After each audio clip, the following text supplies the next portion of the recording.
What's good, everyone? I'm back. Welcome to my new office setup.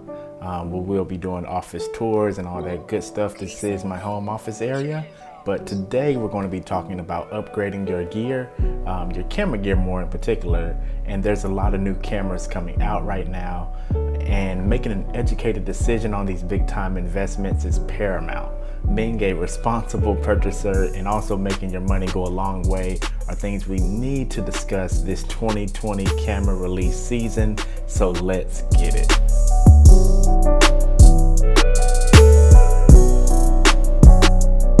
It's no secret that the Canon EOS R5 and R6 have changed the game with 8K recording and 4K 60 and 10-bit with IBIS and 4K 120 features. It's bananas out here in the camera game. We have cameras like the A7S coming out as well, and by editing of this, that camera will probably already be out, but we're expecting great things from that as well. There's Nikon cameras coming out, but this means a good old spec war. But beyond that, it means we're gonna have great tools to make better stories. And that's what it's all about, guys. It's all about telling better stories. And that's kind of where I want to go with this video. It's not too much about the equipment. So stories and workflow are the primary reason you should be looking on whether or not you should upgrade or whether or not an upgrade is really necessary for you. Let's explain a little bit and let's kind of pack this or unpack this a little bit in today's video. Will this new piece of equipment make me a better storyteller? And will it improve my workflow?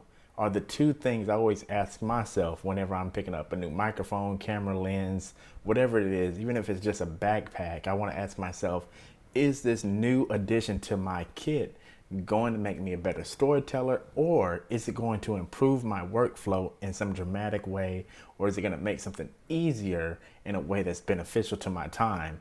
And that's where you want to always ultimately start out a lot of your purchasing decisions when it comes to purchasing new gear.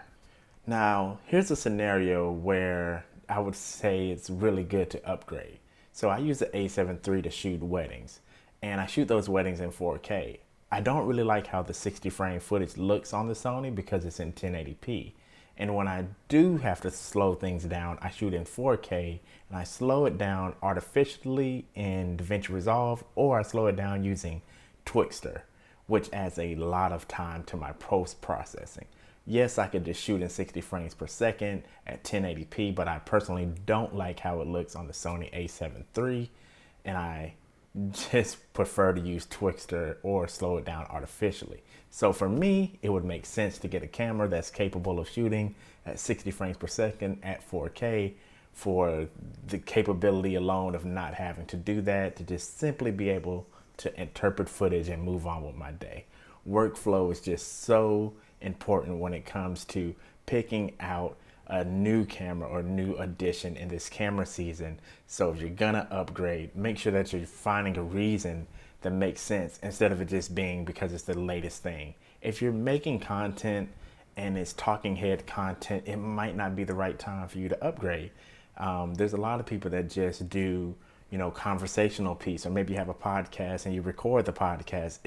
The cameras are all wonderful cameras, but there might not be any need for you to upgrade any of these cameras to anything in particular. Maybe you do real estate videos or something like that, but maybe you're just an agent, but you're not a creator or something like that.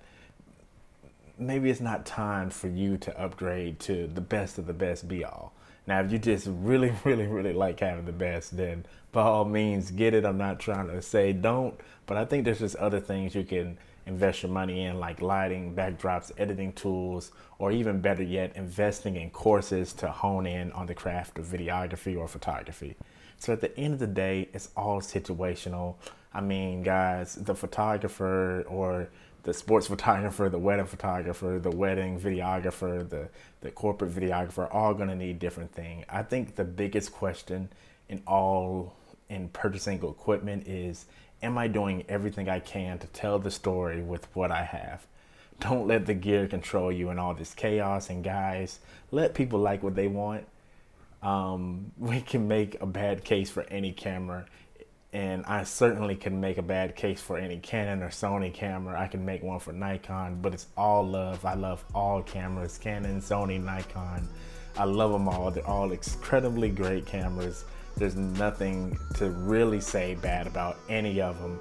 I dare you to make a good film or picture with any of the systems, and I bet you can do it if you're a good photographer, if you're a good videographer. It doesn't matter what somebody puts in your hand, as long as you're comfortable with that system, as long as you're having fun, you'll always get the shot that you want. So until next time, everybody, happy gear hunting, and hey, enjoy all this fresh camera news, and peace.